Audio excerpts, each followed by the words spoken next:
People, deluded. If you're not going to take anything away from my videos, people, make sure you download the OneFootball app. It's a terrific application developed by the guys over at the OneFootball Network. Make sure you visit my description for more of that. If you don't want to do that, go on the OneFootball Network website. It's a terrific application, people. I can't just say that enough, and I'm not just saying that for the sake of it. Why I like it? It allows me to stay on top of every bit of information there is in regards to football. It doesn't matter if it's transfer speculation, results, fixtures, manager talking points, player talking points. They have everything covered, and the sheer velocity and in-depth of some of the content, you can't put a price on it, people. The one big feature I like out of everything, when it comes to transfers, they've got it on top. They tell you exactly where the rumour or the information was first brought out, more or less. And it tells you how the strength of the rumour. And it also tells you what that could mean for the team moving forward with fellow supporting articles. It is the #1 application for the general football fan. And in fact, not even the general football fan, the honest football fan. The fan that really loves football. If you really love football, you'll download the OneFootball app, people. Because for me, it is the best on the market. Like I said, link is in the description. Visit their website. Link is in the description. Link is in the description. Link is in the description. People, I don't want you lot to do yourself a disservice, and you lot are the real followers because you follow me. Make sure you download the OneFootball app. People, deluded. I'm out. People, deluded. Thank you very much for tuning back in. Fridays equals Q&A days. Without further ado, please allow me to crack on with your questions, to be honest with you perfectly, people, because it means a lot that you lot consistently come with questions. It means a lot that you participate, whoever you are, wherever you are in this world, people, because, you know, DG's gone global in that, people. What shocked me the other day was like fans in New Zealand, Albania. I was hearing some madness. Like, shout out to everybody. But let's crack on, people. I've tried my best not to miss anyone else out. We've got some good questions. Alright, cool. I'll do one check of the YouTube communities tab again. Like I always tell you lot to check that and comment your questions there. Make my life a bit easier, people. But let's crack on with the questions that I printed off. Antonio Bankers asked, and God knows when I first seen your account, but you and second level is diabolical. You lot, from however many subscribers I was, you lot have always been consistently asking questions, man. So shout out to you lot. You two have in particular been here from the beginning. Antonio's asked, DG, my G, the all-round performance against Nottingham Forest was great, especially for our youngsters. But I was really sad because Mavropanos wasn't picked in the squad. Are you concerned about him? Do you think Emery isn't convinced of his quality? I really like him and I think he can become a decent defender in the future. What's your thought? Thanks for your question once again, bro. And me, I wouldn't say, I can't answer that question if Emery's not convinced by him. I can see where you get that from, because if you remember last year, fair enough, he had the injuries and that's robbed him of an opportunity to showcase his talent. But wasn't he excluded out of the Europa League squad at the expense of El Nene? So is that Emery deeming that if worse comes to worse, El Nene would have played centre-half then ahead of Mavropanos? I don't know the thinking, so I'm not saying that's the case, people. Mavropanos, through injuries, been robbed of an opportunity to have a chance of making it here, people. He's fit now. Like he said, I thought he'd be in the squad against Forest. Is he fully there yet? I don't know. Watching the Arsenal's under-23s on a regular basis, when I did see him play against Wolves, he did look quite sharp. And obviously, he's had serious groin injuries, so maybe we're taking it careful. But you don't know his true level until he's given an opportunity. Obviously, he came from, no disrespect, but relative backwaters in Greece, and stepping up to Arsenal and playing in the Premier League is really tough. As much as we've wanted him to play, he had a great game last season, was it, against Manchester United? He had a shaky game against Watford away, I remember. Did he not get sent off against Leeds? And obviously last season, Crystal Palace, I don't blame him for the goal. It was Mustafi, in my opinion. But do you remember when Benteke scored that header, bro, Palace at home? Who gave away that foul? Now, if you look at that, we were all out of position as a team if you look at the goal again. But you see what I'm saying with Mavropanos? Who knows if he'll get an opportunity? Because even if he can, for me, even if he can just become a decent, reliable option for the squad, it's good for us because he's in his early 20s. Saliba next season and beyond, 18, 19, going into his 20s. Holding's 23, well, he's just turned 24. Obviously, we've got some youngish sort of defenders. Chambers, regardless of if he's going to be a squad player or what, on paper, he's here right now. We've been linked with Upamecano and similar profile young centre-half, so it seems to be something we're looking at. But you've got to think minutes is currency in football, and there's a lot of defenders. And truthfully, if you ask me, in an ideal world, how I would like it to be, for me, Holding's going to play, if I'm manager, which I'm not, and no disrespect to Emery, but Holding's going to play significantly, people. Yeah, Liverpool versus MK done, sorry, people, but Holding's going to play for me. Holding's going to play for me. Saliba next season is going to play for me. You probably need to bring in another centre-half, if I'm honest with you. Socrates, is he going to be here next year? Louise and him are stopgaps, if that. Ideally, I would like someone 26 years of age, experienced in terms of gameplay, to take it to that level. If we can afford that, I don't know. So there's Holding, there's this new centre-half. There's Saliba, who's also a new centre-half. That's 3 centre-halves. Already fighting for 2 positions in my team, people. If Chambers continues in the minutes he's getting and shown he can be a reliable option, then on paper we're going to include him right now. Whether you think Chambers or Mavropanos is better is a different thing, my guy. But look at the amount of names I'm already saying now. For Arsenal, that's great in terms of depth. But Mavropanos is really already playing catch-up from the moment he came to the club, because he was lacking experience, and now he's been robbed of football through injury, people, sadly. And that's sadly the case for a couple of players at Arsenal. So I think if Mavropanos showcases himself, then it is what it is. But I don't know if Emery is truly convinced of his quality, to be fair with you. Only time will tell. You like to think there's games to be played with advance to the next round of the Carabao Cup. Forgive me for mispronunciation. There's Europa League there. Fixture pile-up is going to happen at some point. Sadly, injuries, fatigue and just loss of form happens throughout a season. So opportunities can be there to be taken. But he needs to go out and get games. Potentially, if he hasn't played significantly, is it an option where we look at January, send him out on loan either to a Premier League team or abroad where he can play football? That's another debate. But thank you for your question. And in true DG fashion, I've spent too much time on that question. I've appreciated that you asked that, my guy. Diabolical. Now, last week you was trying to get at me and stick it on me. Nah, it's all banter, my guy. But you said, DG, which player were you most similar to in terms of playing style back when you was playing football? Well, last Friday I was at Power League and I like to think I was Lacazette, my guy, and my friends might disagree, but they need to remember I scored a goal from my own half. That's a good question, man. I'd say a black Gary Neville or a bit like Carl Walker-Peters now. I thought I was Dani Alves and things. I mean, in school they used to call me Robinho. I don't know why, I never had the skills. Maybe it's a baby face, but I'd probably say them. I tried to be like Alves. I'd say Ashley Cole, to be fair with you.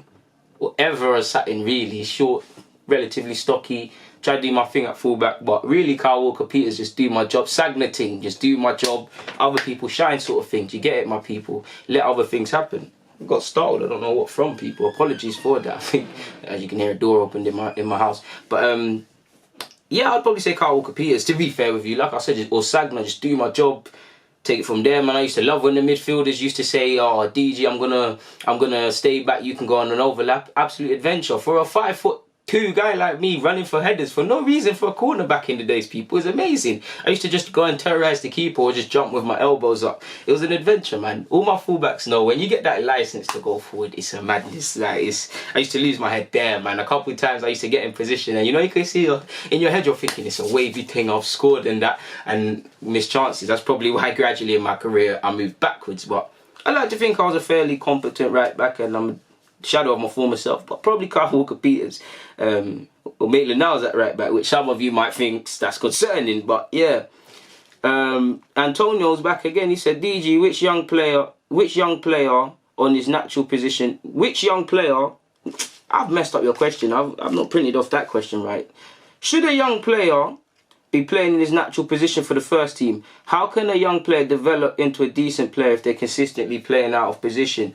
There's a bit of both for that, people. I feel there's not really one answer you can have to that. On one hand, yes, you don't want to have square pegs in round holes. Like Maitland-Niles, arguably, he's not a right back. Ironically, I personally don't feel he can't rule out playing right back in the future, but he's not that. I don't believe at the same.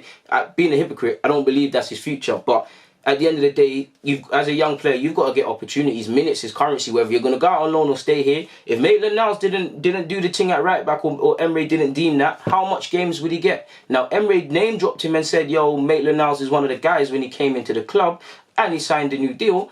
But a part of me feels if Emery truly believed in Maitland-Niles' capabilities as a central midfielder, for instance, he would have played there. You've got Willett coming in there now to further complicate matters. So, and I'm not saying he doesn't. I still have small hope. But how much games would he have got? Now, many people will say Maitland-Niles ain't developed in things, but you've got to think of Maitland-Niles when he first came into the first team compared to now. In all the games he's played under Emery, good and bad, and under Wenger, how much developed would he be as a professional? So you've got to take them where you can. On the other hand, you've got to also show your competency, because many players that are coming up and things, they're not going to end up in that position. And a lot of players in academy level, that they've progressed to first team, you'd be amazed if you found out what positions they actually used to play. I was on a scouting course last year. Someone said Kyle Walker, the City lad, used to play up front. I see it, because he must have been felling like a little Defoe sort of striker. But you know them things there. It's quite crazy.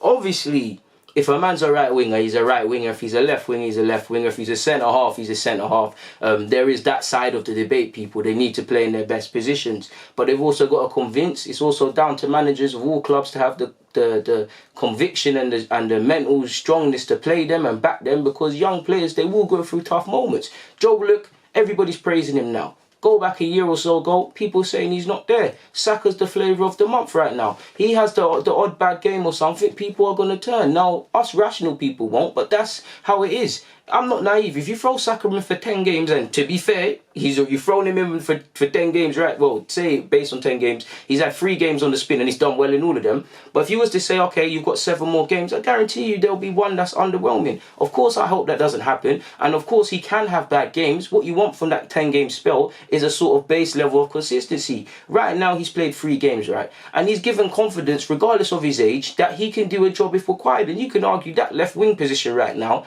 is Saka's. Obviously, he just turned 18. He clearly needs to develop physically. I think since he's been in the first team, I think even to a degree against Villa, even though he was the best player on the pitch in the first half, arguably, and in the game against Frankfurt where he took it by storm, it took him a while to kind of wake up, so he's still developing. Many people have written off Nelson. I think Nelson's a good player and he can be decent for us. He's still developing. Many people were getting gassed off 10-second clips of Nelson scoring for Hoffenheim, and I can't even say the word I was about to say because I'm trying to get somewhere with this YouTube stuff, but getting excited about it, people. And then if you was really watching the game, he didn't necessarily have bad games, but you could see it. I like Nelson, for example, but we've got to stand by them, people. So, in short, to answer your question, in normal fashion, you need them to play in their natural positions or where they can thrive best. Of course, my guy. Thank you for your 2 questions.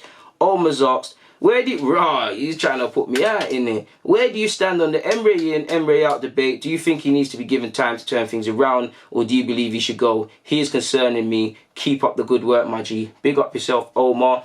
And I don't like to loathe people, but do you remember, when I went on the supporters club and I gave Emery a 5 out of 10 last season because it's a mad debate. I could see this then. Some of you could see that then. And people were saying I'm slating, I'm doing this, I'm doing that.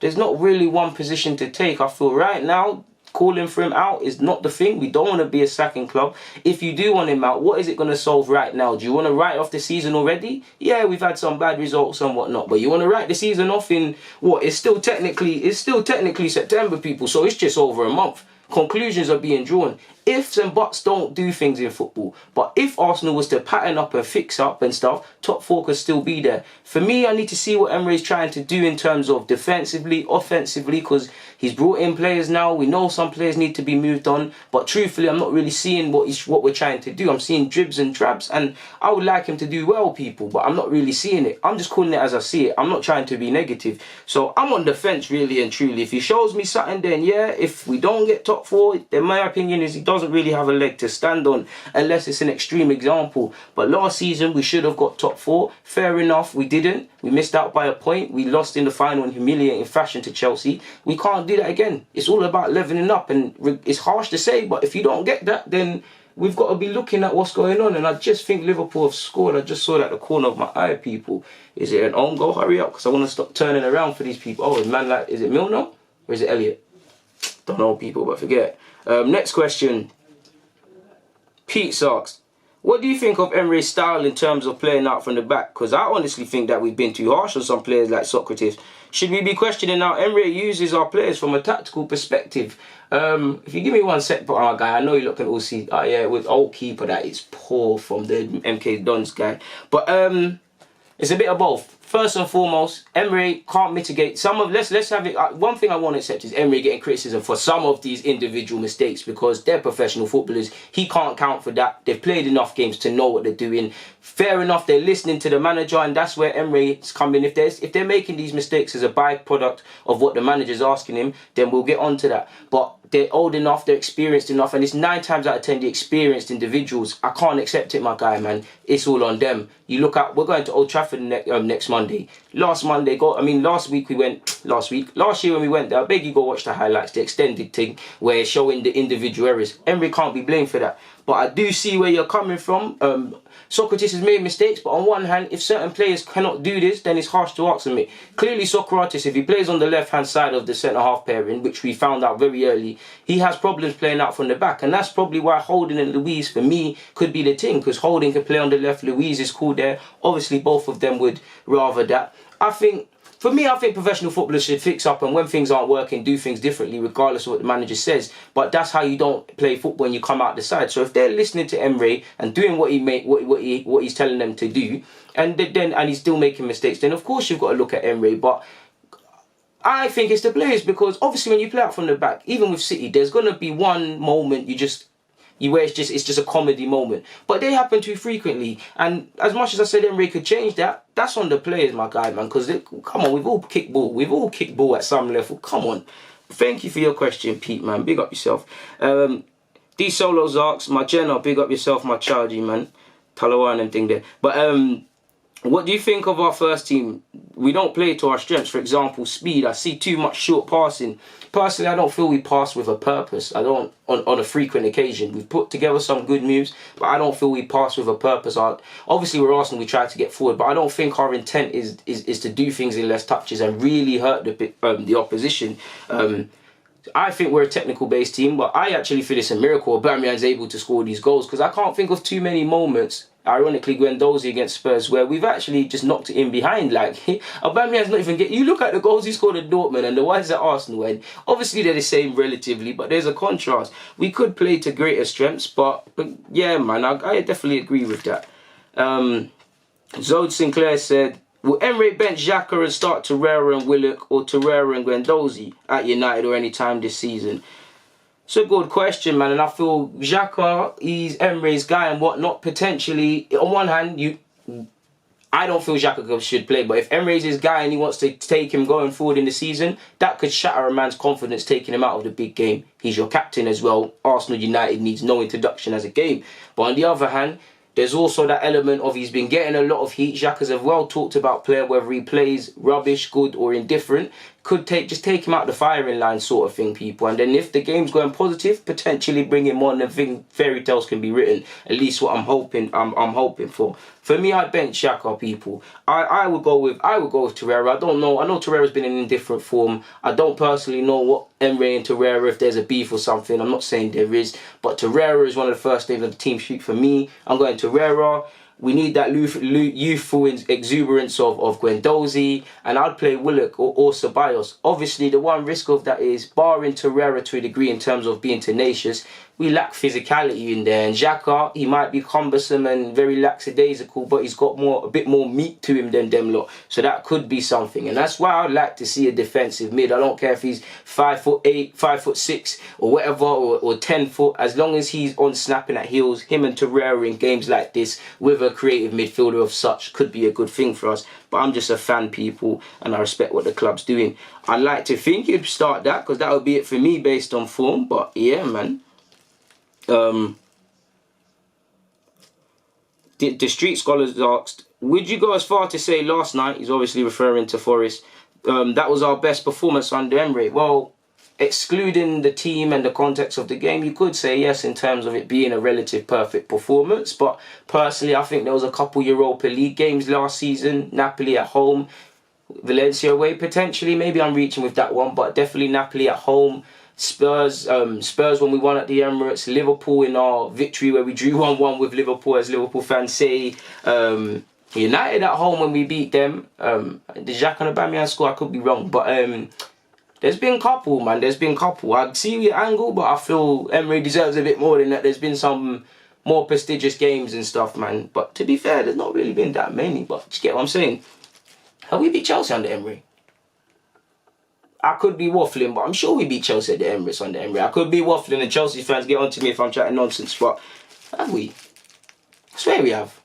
Disregard the Chelsea one, people. Someone pattern me in the comments and put my mind to rest. Oh, that's not your question. Rico said, how far back do you go in your knowledge of the club's history? Have you watched footage of us pre-Wenger, even pre-Graham, the double winning team of 71? Yeah, I've watched all the documentaries and things I'm able to, but for me, I'm not gonna lie to you people. It's good to know your history, but I was born in the 90s. Like, this is big up the people, the forefathers and things, and I'll probably be an old man talking about back in my day when Wenger did this. Shout out to all the forefathers, but I can't, as much as I can salute that and watch and educate myself, I can't really get behind it or such, because I weren't there, innit? For me, it's all what we've seen now. Like, I'm a 90s kid, but for me, being in year 4, 2004, was the best year potentially, people. One of them were 02 or something like that, man. Primary school was just football, ramping, Ronaldinho, Brazil, like primary school, and Arsenal. Like, it was just an easy life, man. Back when Nike used to make good AstroTurfs, I used to beg mum to grab me some. But that'd be it, man. And I was watching. It's a bit before my time, but there was a team under Jules Graham. Did they win a European trophy? I'm pretty sure I made a video on it, or I did it, and I watched the documentary, and I felt, in terms of the grand scale of teams at Arsenal that have accomplished stuff, they was an underrated side. I could be completely wrong and waffling on that topic, my guy. Ivan said, which prospect at the club do you feel has the highest ceiling? You know me, I'm never going to get involved in these things. There's a lot of players, and I'm not a fortune teller.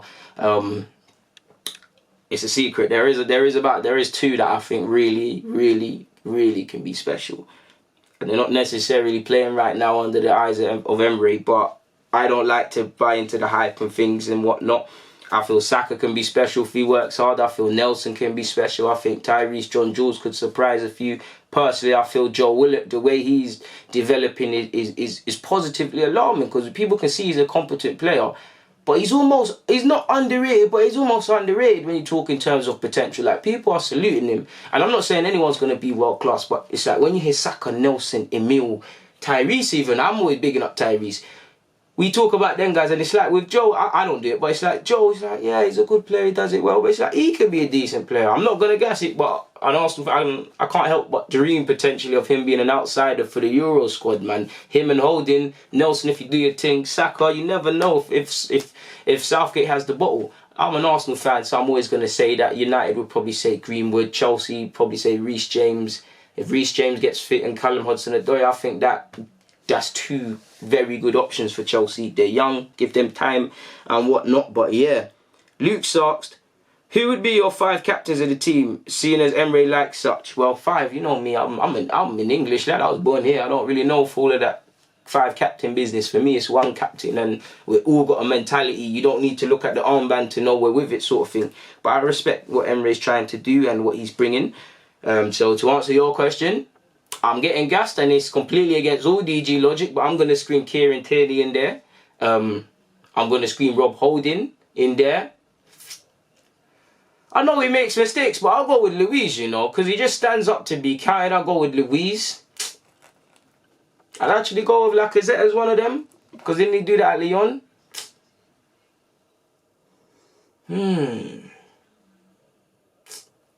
mean, Aubameyang could do if he wants, but I want to give it to Torreira because he wants. I want to give Guendouzi just because he's being a man out there in the trenches. Forgive me for my old terminologies and whatnot.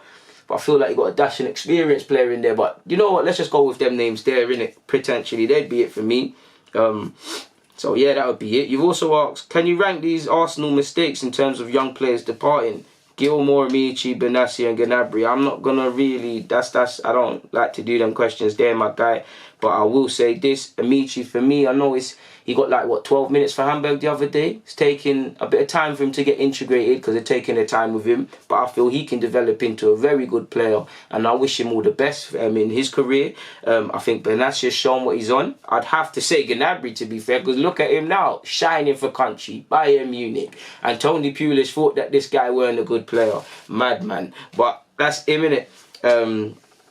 Somebody's asked it, so thanks for your question. Someone's asked, AI, I think, said, should Aubameyang be captain? If he wants it, I guess. He's leading by example.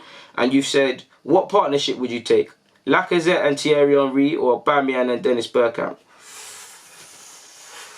Now, Bergkamp, I've seen all the footage of Bergkamp before my time. I saw Bergkamp playing in my time, but I wish I was born in anything from the 70s and 80s or so I could really comprehend how good Bergkamp was. And I can imagine him just feeding Aubameyang goals. It'd be a lovely partnership because Aubameyang's just about the goals and Bergkamp will find him.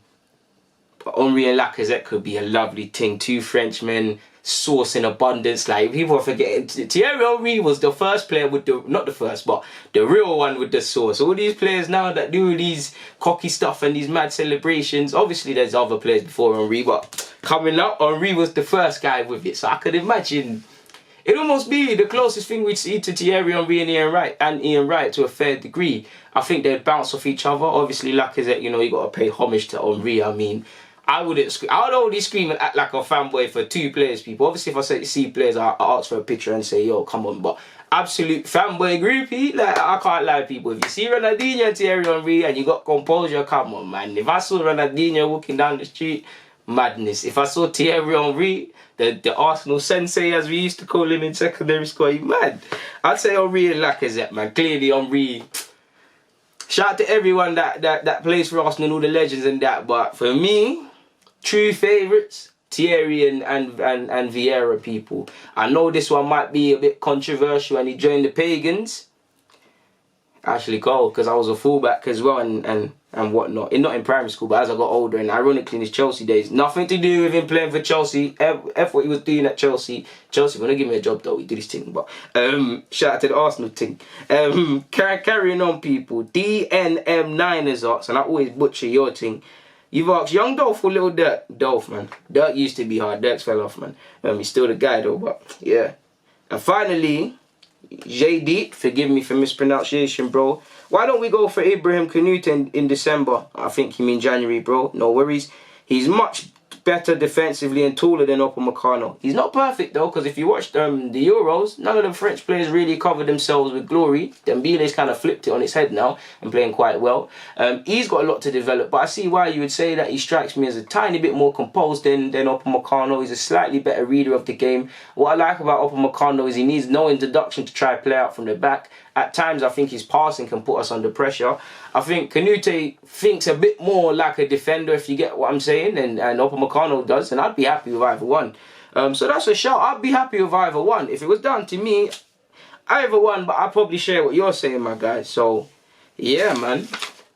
I think that's it for the Q&A, but let me give one last... It's 8:40 if any of you like to know the time and everything there, but let me give it one last look of the community tab, because I don't like to miss anyone out. And if it cuts out, people, you ain't missed night. Here we go.